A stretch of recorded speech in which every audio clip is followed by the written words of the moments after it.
নমস্কাৰ মই ভানু দলে আজি মই উপস্থিত আছো শিলাপথাৰৰ বিশেষ এজন ব্যক্তিৰ ঘৰত যিজনৰ নাম আমাৰ গোটেই শিলাপথাৰ এৰিয়াতে পৰিচিত বা জানে হেজন হৈছে আমাৰ অৱসৰপ্ৰাপ্ত নবীন কাৰ্ডং স্যাৰ তেখেত শিলাপথাৰ কলেজৰ অধ্যাপক আছিল আৰু এয়া বাইদেউ স্যাৰৰ মিছেছ আমি আসলতে ফুৰিবলৈ অহাৰ লগতে অকনমান স্যাৰ বাইদেউৰ লগত কথা এটা আলোচনা কৰিম বুলি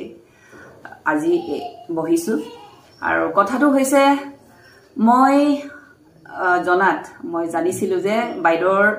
যোৱা বছৰ আমি আহিছিলো বাইদেউ অলপ অসুস্থ হৈ আছিল শাৰীৰিক অসুস্থতা আছিল আৰু এই অসুস্থতা হৈছে পাইলছ ৰোগটো যিটো কেঁচুমৰীয়া বুলি কয় তাৰ পিছত বাইদেউৱে কিন্তু এই বছৰ দেখিছো বাইদেউ সম্পূৰ্ণ সুস্থ পুৰা মানে আগৰ দৰে নৰ্মেল লাইফ জীৱন যাপন কৰি আছে গতিকে আমি অকনমান জানিব বিচাৰিছো বাইদেউ আপোনাৰ এই ৰোগটো কেনেকুৱা ধৰণে আমনি কৰিছিলে লক্ষণবিলাক কেনেকুৱা আছিল বাৰু কিবা খজুৱতি আছিলে আচ্ছা অমলৰটো খজুৱাই তাৰ পিছত বিহু আছিলে তাৰ পিছত টেষ্ট কৰিছিলে আৰু হোষ্টটো নৰ্মেল নে কঠিন আছিলে অলপ টান আছিলে বাৰু টান আছিলে ন আচ্ছা এটো কেতিয়াৰ পৰা আৰম্ভ হল বাৰু স্যাৰ আপুনি গম পায় এইটো আসলতে আমাৰ বাইদেউৰ 2 বছৰ মান আগৰ পৰা চলি আছিল 2 বছৰ আগৰ পৰা হয় কিন্তু কেনেকুৱা তেতিয়া মই মানে 2 বছৰ মই অনুমানহে কৰিছো দেই আৰু তেতিয়া বাইদেউ কিবা কি ইউজ কৰে হয় পায়খানাত আচ্ছা মই কিন্তু নেজানো তাৰ পাছতে আপনা কোৱা নাছিলে মানে কোৱা নাছিলে তাৰ পাছতে প্ৰায় এবছৰ মান আগতে কথাটো গম পালো হয় তাৰ পাছতে আমি বিভিন্ন ঠাইত মানে ট্ৰিটমেন্টও কৰা হ'ল গুৱাহাটীতো তেনেকে বিশেষ মানে হেৰি নহয় আৰু আয়ুৰ্বেদিক হোমিওপেথিক টাইপৰ আৰু আচ্ছা আচ্ছা তাৰ পাছতে এদিন কি হ'ল মানে ফেচবুকত তোমাৰ হেৰিটো মই দেখিলো আচ্ছা সাক্ষাৎকাৰ এটা দেখা পালে তাৰ পাছত তাতে ফোন নম্বৰটো আছিল হয় নাম্বাৰটো দিয়া আছিল হয় হয় তাৰ পাছতে মই যোগাযোগ কৰি ভাগ্যক্ৰমে আমাৰ ইউসুফৰ সান্নিধ্যলৈ আহিলো আচ্ছা ডক্টৰ কমল ইউসুফ ছাৰৰ হয় তাৰ পাছতে এখেতে ক'লে যদি আপুনি লক্ষণটো কেনেকুৱা আছিল মই ক'লো পায়খানাটো দুৱাৰটো অকমান ওলাইছে এইটো মই ফটো মাৰিও পঠিয়াই দিছো হয় হয় এখেতে মাংস বাঢ়িছিলে এটো চাগৈ অলপ বেছি দিন ভুগিছিল চাগে বাইদেৱে হয়তো আপোনাক কোৱা নাছিল ইমান পটকে মাংস বাঢ়ি নাহে অলপমান প্ৰবলেম আগৰ পৰা থাকিব লাগিব হয়তো 2 বছৰ আগৰ পৰা অলপ দেখা দিছিল নেকি বাইদেউ দেখা দিছিল ঘনে হোৱা নাছিল মানে এইটো আসলে সিৰিয়াছ নাছিল মই নেজানিছিলো আপোনাক কোৱাই নাই কিমান ভুগি আছে বাইদেউ তাৰ পাছতে এখেতে নমুনাটো চাওঁ বুলি ক'লে পঠাই দিয়াৰ পাছত সেই মোৰটো সম্পূৰ্ণ মানে পেইন হৈ আছে মানুহজনী পায়খানা কৰিব নোৱাৰে মানে কঠিনটো পায়খানা কৰা টাইমত হয়তো মলদ্বাৰ ফাটি যায় তেজ পৰে বিষ হয় তাৰ পাছতে এতিয়া ঔষধটোৰ নামটো নেজানো আৰু তাৰ নাম্বাৰ দি পিনি পঠাই দিছে আৰু অনলাইন আমি 3বাৰ মান আনিলো নেকি দুবাৰ নে 3বাৰ অকনমান থাকি যোৱাখিনিও শেষ কৰি দিম বুলি মানে তাৰ পাছতে এখেতে ক'লে যে 3 মাহ একেবাৰে নিৰামিষ খাদ্য খাব লাগিব আৰু যিটো ঔষধ দিছে সেই ঔষধটো মানে নিয়মীয়াকৈ ব্যৱহাৰ কৰিবলৈ ক'লে আৰু সেইমতে ব্যৱহাৰ কৰি বৰ্তমান তাইতো ঠিকেই সুস্থ হৈ আছে এতিয়া ভাল হৈ আছে আৰু নহয়তো মানে ইমানেই পেইন হৈ যে আৰু ক'বলৈকে ঘৰৰ বাহিৰলৈ যোৱাটো মানে কল্পনাৰ বাহিৰত কাৰণ কোন মুহূৰ্তত পায়খানা আহিব কোন মুহূৰ্তত মানে এই পেইনটো আহিব তেনেকুৱা অশান্তিকৰ পৰিস্থিতি এটা আছিলে তাৰপিছত এইটো বিনা অপাৰেশ্যনত আমি আকৌ আলোচনা কৰিলো মেডিকেল কলেজত গৈ পিনি দুজনে সাজেশ্যন দিছিলে ডাক্তৰৰ নম্বৰো দিলে এইটো মানে অপাৰেশ্যন কৰি ঠিক কৰিব লাগে বুলি আকৌ দুজনে ক'লে যে অপাৰেশ্যনটো ঠিক নহয় আকৌ ওলাই বুলি যিহেতু গুৰিটো নামাৰে আমি ডিমুৰত কৰি আছিলো কি কৰো কি নকৰো তেতিয়া এই তোমাৰ এই ইউটিউবত এই চেনেলটো পালো নম্বৰটো পালো কথা পাতিলো যোগাযোগ কৰিলো এতিয়া ভগৱানৰ কৃপাত মোৰ মানুহজনী বাৰু সুস্থ হৈ আছে আগৰ নিচিনা নৰ্মেল জীৱন যাপন কৰি আছে সঁচাকে বিৰাট ভাল লাগিছে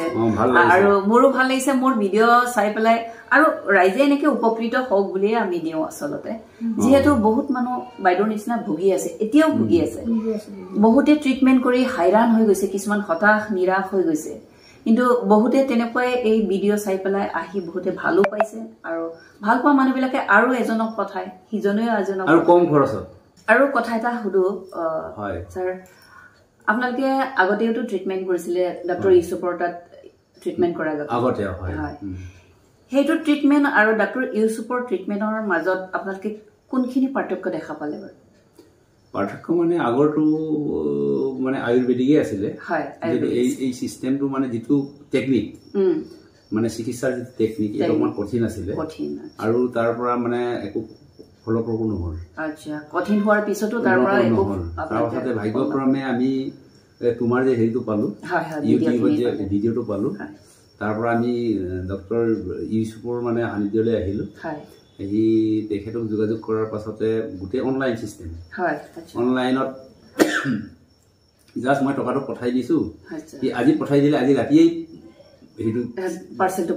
পঠাই আকৌ কাইলৈ মই তেনেকৈ দুদিনত পাই যাওঁ দুদিনত পাই যায় ইজি কৰি দিছে আৰু এখেতৰ মানে চিলাপথাৰলৈকে গুৱাহাটীৰ পৰা হেৰি আছে এখেতে ক'লে অমুকত কৰিয়াৰ চাৰ্ভিচ আছে তাত আহিব আপুনি তাৰ পৰা লৈ ল'ব এতিয়া আমাৰ সন্মুখতে আছে কৰিয়াৰ চাৰ্ভিচ আৰু সুবিধা আৰু ল'ৰাবিলাকে চিনিও পায় মোক ছাৰ আপোনাৰ বস্তু আহিছে বুলি তেনেকে হেৰি কৰি এতিয়া কথাটো হ'ল খাবলৈ আৰম্ভ কৰা হ'ল আৰু আমি প্ৰায় এসপ্তাহ 10 দিনৰ পৰা আৰম্ভ হ'ল আৰম্ভ হ'ল লাহে লাহে কমি গৈছে কমি গৈছে তাৰপাছত মানে এমাহতটো প্ৰায় 60% মান ডেভেলপেই হ'ল তাৰপাছত আমি 3 মাহ কোৰ্চ কৰিলো যে 3 মাহতটো প্ৰায় মানে ভালে হ'ল বুলি ক'ব পাৰি 90% 95% 100 লৈ গৈছে আৰু এতিয়া এইটো মানে সাৰ্জাৰী কৰিব গলে আপোনাৰ পইচা 20-30,000 টকাটো চকুমুৰি যাবই মানে 50,000 টো যাবই আৰু এটা অহা যোৱাৰ প্ৰশ্নও আছে তাৰ পিছত টেনচন তাৰ আকৌ মানে ৱেটিঙত থাকিব লাগিব বেড ৰেষ্ট ল'ব লাগিব বহুত এইটো এটা ঝামেলা কিন্তু বিনা সাৰ্জাৰী যে অকল ঔষধেৰে ভাল পাইছে সেইটো বহুত ডাঙৰ কথা আছে ঔষধ যদিও লিকুইড এইটো হয় পুৰা পিওৰ ঔষধ গতিকে এইটো আমি ভাল পাইছো গতিকে আজি এই তোমাৰ চেনেলৰ জৰিয়তে আমি ডক্টৰ কমল ইউছুফক আমি দীৰ্ঘায়ু কামনা কৰিছো ধন্যবাদ জ্ঞাপন কৰিছো আৰু তেখেতক ভগৱানে তেনেকে দীৰ্ঘায়ু মানে লং লাইফটো দিয়ক আৰু এনেকুৱা মানে বহু ৰাইজক উদ্ধাৰ কৰিবৰ কাৰণে সুস্বাস্থ্যৱান কৰি ৰাখক তাকে আমি কামনা কৰিছো হয় ৰাইজসকল আপোনালোকে বাইদেউৰ কাহিনীটো শুনিলে ছাৰেও ক'লে বাইদেউ ক'লে এনেকুৱা ধৰণৰ বহুত ৰোগী আছে ভুগি আছে কতো ট্ৰিটমেণ্ট কৰি ভাল নোপোৱা ব্যক্তি আছে হাহাকাৰ কৰি আছে বা কোনজন ভাল ডক্টৰৰ অভাৱ নাই নহয় জানো মেডিকেলৰ অভাৱ নাই কিন্তু শুদ্ধ মেডিচিনেৰে এই ৰোগখিনি নিৰাময় কৰা ডাক্তৰৰ কিছু অভাৱ আছে গতিকে আপোনালোকৰ সুবিধাৰ্থে বা আপোনালোকৰ মংগলৰ কাৰণে এইখিনি আমি ফিডবেকটো লৈছো এয়া কোনো এডভাৰটাইজ নহয় কোনো পইচা দি কোনোবা মডেলক আমি কৰোৱা নাই বা কোনোবা ষ্টাৰক কৰোৱা নাই আমাৰ নিচিনা নৰ্মেল ব্যক্তি সঁচা যিজনে ভুগি আছে তেখেতৰ ফিডবেকটো আমি লৈছো আপোনালোকেও যদি এনেকুৱা ৰোগত ভুগি আছে তেতিয়াহ'লে পলম নকৰি ডাইৰেক্ট ডক্টৰ কামাল ইউছুফ ছাৰক যোগাযোগ কৰক আৰু আপোনালোকেও সুস্থ জীৱন যাপন কৰক বা পুনৰ নৰ্মেল জীৱন ঘূৰাই পাওক বুলি মই আশা ৰাখিছো আৰু ফোন নম্বৰটো কন্টেক্ট নম্বৰটো দি দিয়ক এই কথাটো সঁচাকে পাহৰি থাকো আপোনালোকে ডক্টৰ কামাল ইউছুফ ছাৰক যোগাযোগ কৰিবৰ কাৰণে মই কন্টেক্ট নম্বৰ এটা দিছো হেয়া হৈছে 9864026192 আকৌ এবাৰ কৈছো 9864026192 এইটো নম্বৰত আপোনালোকে যোগাযোগ কৰিব আৰু আপোনালোকৰ যিখিনি পাইলছ ৰোগত ভুগি আছে ফিস্টুলা ফিচাৰ যিকোনো ৰোগত যদি ভুগি আছে আপোনালোকেও মুক্তি পাব আৰু ছাৰ আৰু বাইদেউ আপোনালোক দুজনলৈ বহুত বহুত ধন্যবাদ ধন্যবাদ আমাক টাইমখিনি দিছে যে ঠিক আছে হ'ব